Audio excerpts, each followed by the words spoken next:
Operation at irrigation 9.5 ఏళ్ల విధ్వంసం జనం ముందుకు పవర్ పాయింట్ ప్రజెంటేషన్ తో వాస్తవాలు. అసెంబ్లీలో చర్చకు అంతా సిద్ధం. బీఆర్ఎస్ అవినీతిపై ఒక్కో ప్రశ్న ఒక్కో తూటానే.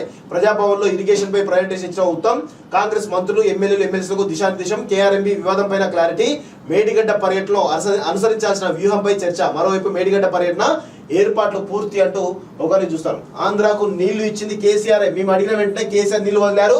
మొన్న ఏపీ అసెంబ్లీలో వెల్లడించిన సీఎం జగన్ అంటూ ఒకరు చూస్తారు. సో కేసీఆర్ అనేవాడు తెలంగాణకు చాలా ద్రోహం చేసిండు. అది ఎవరికి కూడా తెలియదు. తెలంగాణ సెంటిమెంట్ పేరిట ఆయన తెలంగాణకు చేసినటువంటి ద్రోహం అంతా ఇంత కాదు. వాస్తవం చెప్పాలంటే తెలంగాణ రాష్ట్రంలో 9.5 ఏళ్ల పాటు కేసీఆర్ సాధించిన విధ్వంసాన్ని జనం ముందుకు తీసుకొచ్చేందుకు కాంగ్రెస్ ప్రజాప్రభుత్వం అంతా సిద్ధం చేసింది. ఇరిగేషన్ ప్రాజెక్టుల పేరుతో బీఆర్ఎస్ ప్రభుత్వం సాధించిన అవినీతి దమనకాండను బహిర్గతం చేసి ప్రజాకోర్టులో దోషిగా నిలబెట్టేందుకు కాంగ్రెస్ ప్రభుత్వం రెడీ అయింది.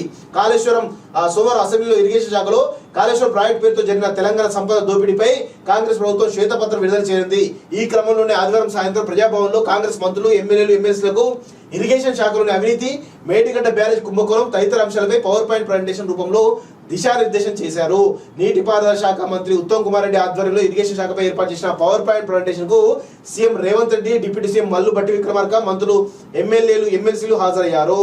సో మొత్తానికైతే ఒక్కొక్క తూట ఒక్కొక్కలాగా ఉండాలని చెప్పేసి కూడా తెలుస్తా ఉంది. సో మొత్తానికైతే కేసీఆర్ గత 10 ఏళ్లలో చేసినటువంటి నీళ్ల విధ్వంసం మీద ఈరోజు కాంగ్రెస్ ప్రభుత్వం ముఖ్యంగా రేవంత్ రెడ్డి చాలా ఉక్కుపాదం మోపుతాడు తెలుస్తా ఉంది. అసెంబ్లీ వేదికగా వీళ్ళ యొక్క అరాచకాలు అక్రమాలన్నింటి కూడా బయట పెట్టాలని చెప్పేసి ఒక కీలకమైన నిర్ణయం తీసుకున్నట్టుగా మనకైతే తెలుస్తా ఉంది మిత్రులారా.